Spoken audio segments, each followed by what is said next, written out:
The Tar Heels took a trip down to Miami this weekend, and the defense made just enough stops for Carolina to leave with their fourth straight victory over the Hurricanes. You are Locked On Tar Heels, your daily podcast on the UNC Tar Heels, part of the Locked On Podcast Network, your team every day. Hey there, it's Monday, October 10th, 2022. Welcome into the Locked On Tar Heels podcast, the only daily North Carolina show out there. I'm your host, Isaac Schade, and I want to thank you for making Locked On Tar Heels your first listen or your first watch every single day. Please don't forget that we are free and available anywhere you get podcasts, so you can subscribe right now to make sure that you don't miss a second of your team every day. Well, we had our first October giveaway week last week, and big congrats to Damian Spickerite, who won our giveaway a $10 Starbucks gift card. This week, it is a Carolina bucket hat. And if you want to win that, all you have to do is subscribe to the YouTube channel. For those of you watching, just hit the subscribe button in the corner there. If you're listening, just hop on YouTube, find Locked On Tar Heels, and hit subscribe.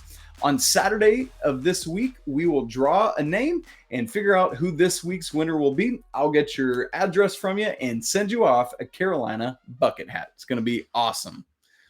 Okay, the Tar Heels get this victory over Miami, 27-24. Very close, but Carolina did just enough, particularly the defense in the fourth quarter, to bend and not break and let the Tar Heels leave with a 5-1 overall record, just one game shy of bowl eligibility. Also would match the total number of victories last year. Yowza, Carolina hopes to achieve that next weekend in Durham against the Blue Devils. Perhaps more importantly, the Tar Heels are 2-0 in conference play. And also, they're the only undefeated team in terms of ACC play in the Coastal Division. And so you've already got a leg up, and you want to keep that going. Again, winning another on the road at Durham next weekend would be huge. In fact, the Tar Heels are 3-0 now on the road after being 0-5 on the road last year, 0-6 away from Kenan Stadium, including the bowl game. And so love to see what they've done. All three wins, as our brother Anthony Pagnotta pointed out to me this weekend, have been by one possession, but they've been doing it. The Tar Heels have moved up into the coaches poll. They are 25th.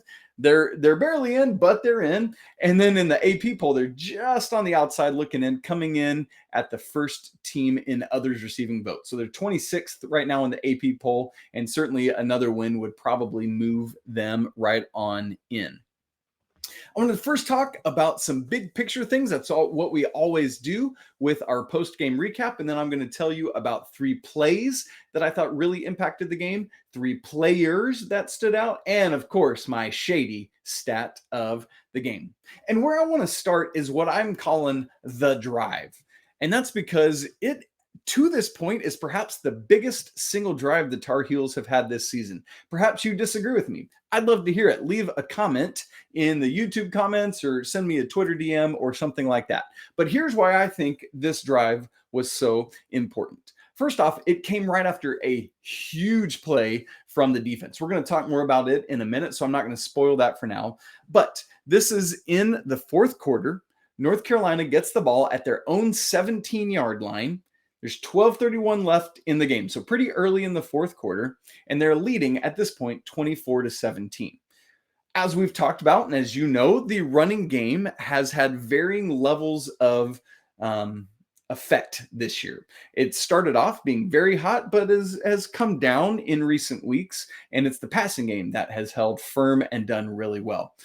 But North Carolina then, now leading by one touchdown with these 12 and a half minutes left, need to be able to hold the ball, run clock, run on the ground to basically limit Miami's opportunity to get their offense back on the field. So what happens? Well, 18 plays and 8 minutes and 21 seconds of gameplay later, Noah Burnett kicks a field goal to give the Heels a two-possession lead at 27-17. More importantly, at the end of that drive, Miami only had about 4 minutes left. And so the offense comes out. Drake Maye, who's thrown 2 picks in this game already, does everything he needs to do. I would have liked to see them take a little more time off the play clock, get even more time off the game clock there. But hey, I'm just nitpicking at that point. But Carolina does a great job of driving down the field, holding the ball, getting incremental gains, running clock, and getting Miami into a position where, hey, we're down 2 possessions and we don't have much time left to achieve that. As we well know what happened, yes, they did end up scoring a touchdown, but weren't able to do anything else on the scoreboard. And that is due in large part to this drive. I love to see redshirt freshman Drake Maye being able to not just pick apart a defense, go downfield, as we saw with J.J. Jones earlier in this game, but really be able to sustain a clock-eating drive. And so for me, this was huge, not just for this game, but for Drake Maye's progression and for this season. Now, I know this score, 27-24, isn't necessarily a convincing win, right? But let's put that aside and just take the word convincing out, because it is a win. Not only is it a win, but as we just acknowledged a minute ago, it is a road win. The past couple of years, Carolina hasn't always won these games, so many of which are just really come down to 1 or 2 key plays. I know you got to play an entire 60 minutes, but there are usually a few key plays late that you really need to go your way to secure a victory. Carolina hasn't always been able to do that lately, but in this one, they did. And as I said, that now moves them to 3-0 on the road after being 0-5 on the road last season. So important. And I know those first 2 road games were against Sunbelt opponents, but it doesn't matter.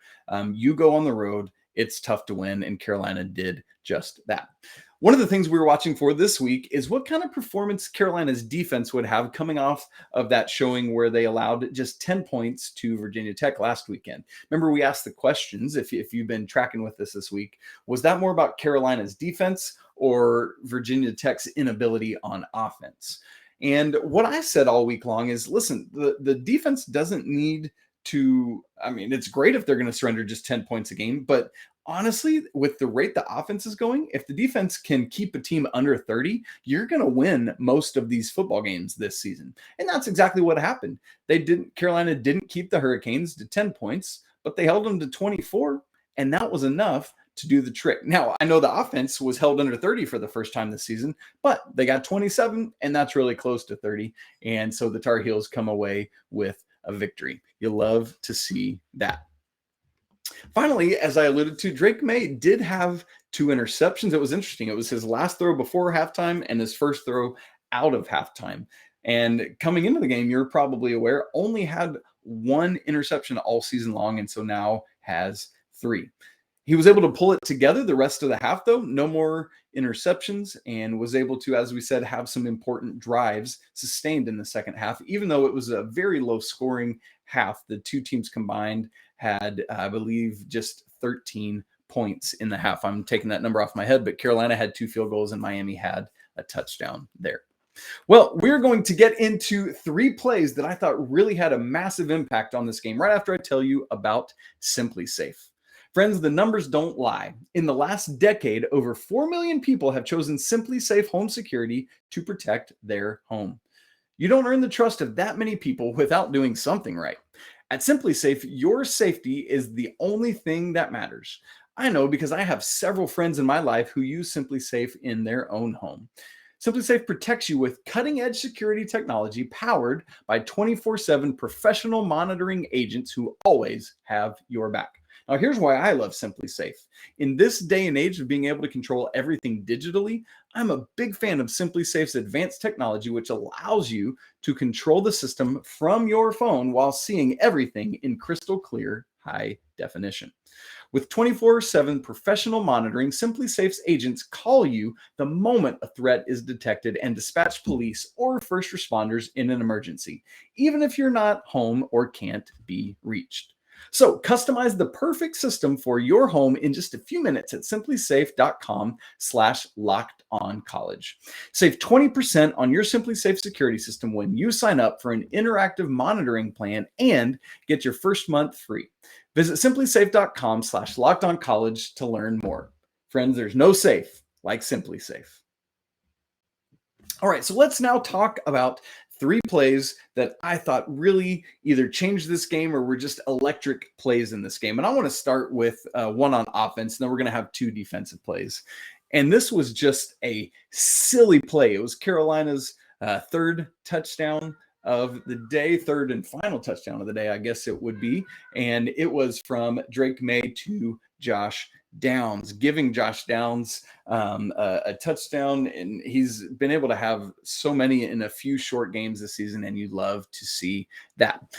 One of the big things that was important about this play is not the play itself, but what it came out of. Remember, we always got to think about the context in which plays happen. This came off a 4th and 9 conversion. Carolina has had great success on 4th down this season. Mack Brown is like a new wild gunslinger who's just going for it on 4th down, but just based on quite a few analytical choices. And so Carolina was 1 for 2 earlier in the game. Missed in the red zone on a 4th and 4 or 5. It was just the 2nd time in the red zone all season the Tar Heels didn't come away with points. But in this scenario, Carolina connected on a 4th and 9 catch, and then 2 plays later is this touchdown. Maye is backpedaling. There's a defender falling at his feet, kind of diving to try and get the sack, and it's like a fadeaway throw that goes to about the 5 or 6 yard line, where Josh Downs is able to corral it, but he's like running kind of away from the goal line at an angle to avoid a defender. And once he catches the ball, steps back all the way to like the 10. He plants his foot on the 10 and then shoots toward the end zone, was able to avoid 2 defenders, planted his foot, and just took off like a bullet for the end zone, is able to dive in between 2 Miami defenders converging on him and ultimately score a touchdown. And if you didn't see this play, or even if you did, you need to go back and watch it multiple times, because this is so impressive from both these guys and shows to me a lot of the capability of both Drake Maye and Josh Downs, and what the entire team, the supporting cast, is able to do there to make these sorts of plays happen. This is not the only time we're going to see this, but this is a great Heisman type moment for Drake Maye. And I know this wasn't an ideal game for him. Still had over 300 passing yards, still had 2 touchdown passes, but didn't just have the gaudy numbers, and obviously had those couple interceptions, but a great play from both of those guys. All right, my 2nd and 3rd plays both involve Cedric Gray for various reasons. And it's cool because on both of these plays, he is not the main guy that most people are going to remember, which is chiefly in part why I wanted to point them out.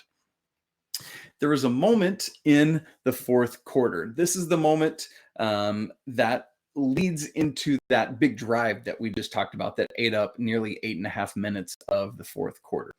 Here's what happens. Carolina, let me set the scene. Carolina's leading 24-17, so just by 1 touchdown. Nice drive from Miami. It starts at their own 18, and they've gotten all the way to the Carolina 26. So they're knocking on the door of the red zone. It's a 4th and 1. Miami elects to go for it. Carolina had some success stopping the Canes on 4th down, but Miami has also had some success on 4th down. So they go for it.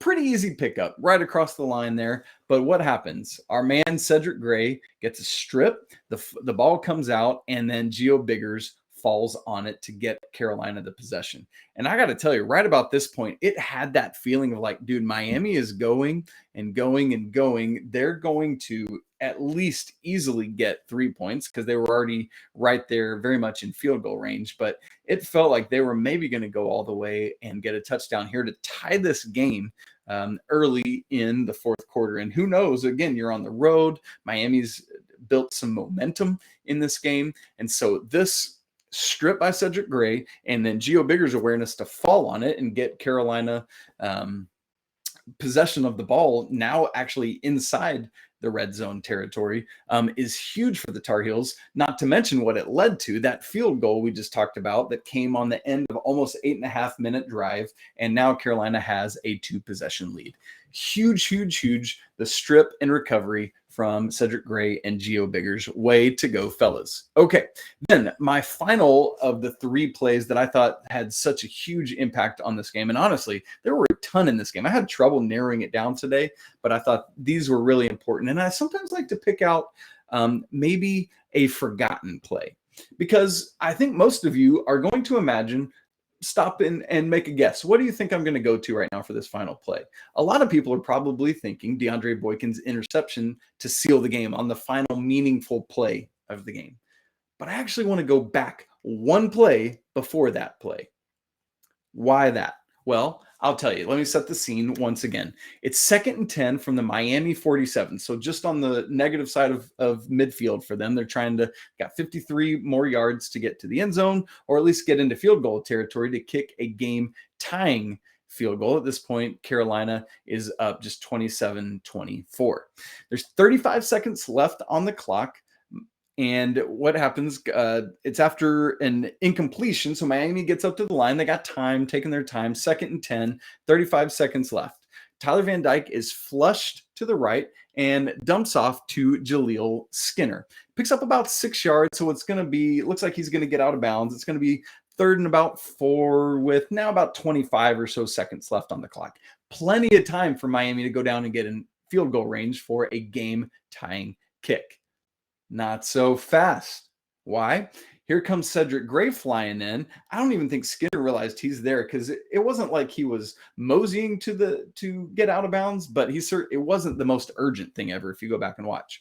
Well, Cedric Gray is able to wrestle him to the ground in bounds, and that's the key. That's why this play is so important. Why? Because it's like right on the line there. It's a little bit hard to tell. I thought he was tackled in bounds in real time, and the referee kind of it wasn't an immediate call. It was a little unfair to Miami there, but still, eventually he wheels his arm, indicating that the clock will continue to roll. And so Miami now all of a sudden has to scurry back to the line. It's going to be 3rd down. So you don't want to spike the ball, because then it's 4th down and you've only got one shot to get about 4 or 5 yards, depending on where the spot was going to be. And so you don't want to spike it. You don't have any timeouts left, by the way. Miami's out of timeouts, so they got to keep rolling. So what happens is Tyler Van Dyke is now rushed. Miami's hurrying to the line. They got to get this play off. Maybe if it's incomplete, they have time to get another one off on 4th down. But because he's rushed, I don't know if he just didn't see Kamen Rucker coming in or what, but Kamen Rucker is able to just get a piece of the pass, and it sails. And who's there to get it? DeAndre Boykins, who had made a huge stop earlier in a 4th down scenario to get Carolina the ball on a turnover on downs. But that's the point at which Boykins does get that game-sealing interception. And so while that was an important play, that doesn't happen in that scenario without Cedric Gray making that tackle in bounds. I think that's just so huge, because if he's able to get out of bounds, Miami can get set. They can run 2 more plays to get 4 yards, probably have a really great shot at working their way into field goal range. And then who knows what happens in overtime, or maybe even they score a touchdown and now Carolina has lost. But Skinner did not get out of bounds. Cedric Gray made this tackle, and then Carolina was it forced Miami into that hurry up. We get the interception, and ball game victory formation. Drake Maye kneels down. Way to go, Cedric Gray. 2 huge 4th quarter play here that might have gone otherwise overlooked. I want to tell you next about the 3 players I thought were huge in this game. 3 players, or as you know, sometimes I'll give you a specific unit, which we'll do today. And also, I'm going to bring you my Schadey Stat of the game right after I tell you about BetOnline. BetOnline is your #1 source for football betting info this season. Find all of the latest player developments, team matchups, news, podcasts, and in-depth articles and analysis on every game you can find. For example, Drake Maye has been slowly but surely climbing his way up the Heisman odds charts on BetOnline. Interested to see where that comes out this week. And as always, BetOnline remains your continued source for all your sports wagering info, with live betting and up-to-the-minute scores for every sport out there. It's the fastest and easiest way to check in on all your favorite games and events, including the MLB playoffs going on right now, MMA, boxing, and golf. So head to BetOnline or use your mobile device to learn more. BetOnline, where the game starts. Okay, so let's get into the last segment here where we're going to talk about the three players or units I thought had a huge impact on this game. And the first of which is the defensive line. And the reason I bring them up is because they have been probably borne the brunt. It's either them or the secondary of most of Carolina families' frustration with the defense so far this season. And so when they do as much as when they don't hold up their end of the bargain, we're going to call them to task on that. When they do really good things, we want to make sure to shout that out and point it out as well. And such was the case on Saturday. Carolina's defensive line, it's the whole defensive unit, but chiefly when you're in a goal line stand, it is the line. And so that's what we want to shout out and just say, way to go, defensive line. You're going to earn one of our player of the game recognitions. Miami gets the ball down to first and goal at the Carolina 2. Wow. At this point, the Tar Heels are leading just 7-0. And so you expect that Miami is going to score. Carolina had just had a turnover on downs themselves, failing to complete a 4th and 4 when Drake Maye and Josh Downs weren't necessarily on the same page. And here's how this sequence plays out. First down, Miami has a 1-yard rush tackled by Keyshawn Silver. Second down, now the ball's at the 1, 0-yard rush tackled by Keyshawn Silver. Third down, 0-yard rush tackled by Miles Murphy. So 3 straight runs from the 2 and then the 1 and the 1. Nothing doing for Miami. Carolina's front holds really strong. Fourth down, now all of a sudden Miami says, we haven't been able to work with the run. So now on fourth down is when we're going to decide to throw, because Carolina had thwarted them each of those others. And so kind of interesting play call. I was curious they didn't use a run on one of the plays earlier, because now it's kind of obvious, like, what are we going to do here? But anyway, Miami takes to the air, incomplete pass. Tyler Van Dyke had been hurried by Kamen Rucker, who we've already talked about on the show today, making his presence known more and more and more. So Carolina then gets the ball on turnover on downs at their own 1, takes it 99 yards for a score, and now it's 14-0 Carolina. Now, here's why I think this unit needs to be shouted out for that. Perhaps that play was the beginning of something that could be a turning point. A goal line stand can be huge in the course of a season, especially in a big road game like this. So I'm really curious to watch, not just from the rest of the Miami game, but long-term, was that a season-changing moment for both the defensive line and the defensive unit as a whole? We'll have to keep our eyes on that. Second player I want to point out is Caleb Hood.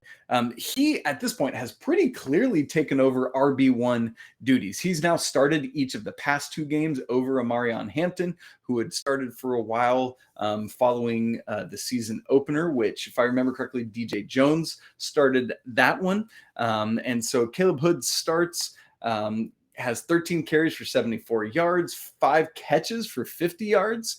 And so, man, the Carolina offense was involving him early and often wanting to, I think, help establish the run game so that then opens up Drake Maye's passing capability. One of the things, though, that is an unfortunate thing that happened is Caleb Hood came out of the game banged up on 2 different occasions. And unless I just missed it, after the second one, he did not come back in. So very curious to hear from Coach Brown here on Monday. And so make sure you check into his press conference to hear any updates on Caleb Hood and his availability for the Duke game this coming weekend. Hopefully he will be ready to go. If not, I expect to see a lot more of Omarion Hampton, who had a touchdown on Saturday, but also it looked at one point like he did something to his right wrist. So running back room just keep getting banged up. So we'll have to see. Maybe if Caleb Hood's unavailable again, it might be some more of George Pettaway mixed in with Hampton. We will just have to wait and see. The third player I want to shout out is that man, Mr. Josh Downs, who has been working his way back from injury, had 6 receptions for 69 yards in that very impressive touchdown that we talked about just a few minutes ago. But specifically, the reason I wanted to highlight Josh Downs is because that touchdown pass moved him into a tie with Dwight Jones for 10th on the UNC all-time receiving touchdowns list. And he is just slowly but surely working his way up that list. He has 16 total touchdown receptions in his career. You got to imagine he's going to have quite a few more as this season continues to unfold and will work his way on up that list. And so just to highlight Josh Downs, him coming back from injury, him working himself into the Carolina record book and inevitably moving higher and further up that list. Can't wait to see what all he does. And our final talking point of today is the Schadey stat of the game. So for those of you watching, you know that I'm putting on my Ray-Bans. Love it because you can see the ring lights and the reflection, and it looks super rad.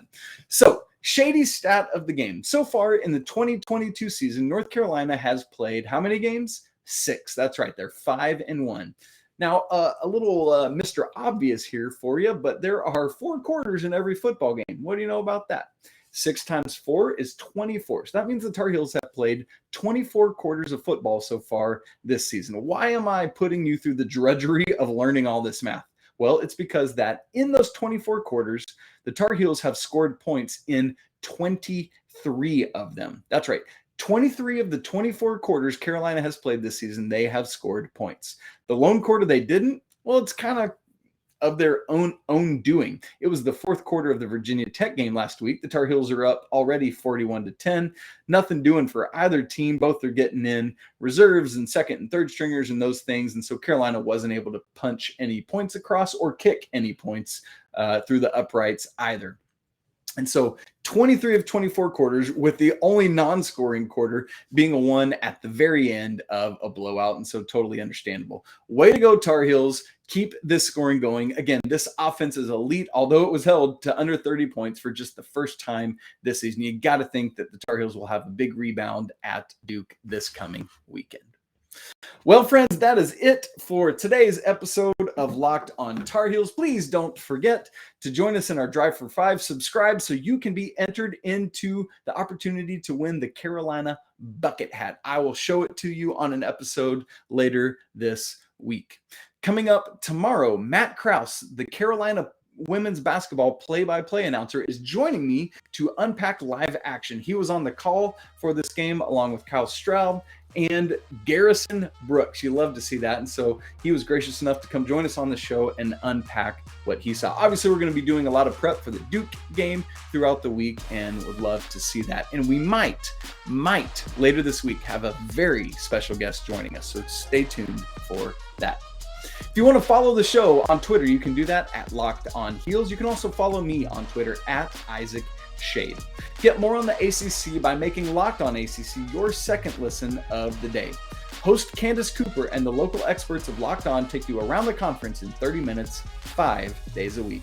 Would love to invite you to subscribe to the show, smash the like button, leave some comments on your thoughts from this game. Would love to hear what you thought about it. And make sure to hit that bell so you get a notification anytime a new episode drops. Thanks so much for hanging out with me on Monday, getting your week started off the right way. I want to remind you that it is always a great day to be a Tar Heel. Until tomorrow, peace.